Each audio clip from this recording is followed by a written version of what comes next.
হাদিসের মধ্যে নবী সাল্লাল্লাহু আলাইহি ওয়াসাল্লাম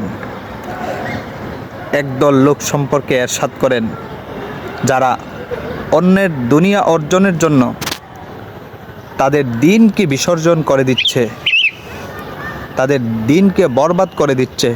তাদের ব্যাপারে হাদিসের মধ্যে নবী সাল্লাল্লাহু আলাইহি ওয়াসাল্লাম ইরশাদ করেন, শাররুন নাস মাই ইউযহিবু দীনাহু লিদুনিয়া গায়রি।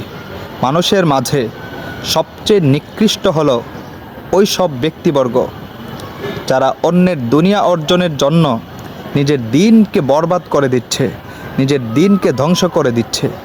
তাই প্রিয় ভাই বোনেরা, যে কোনো মূল্যেই হোক নিজের দিনকে রক্ষা করতে হবে।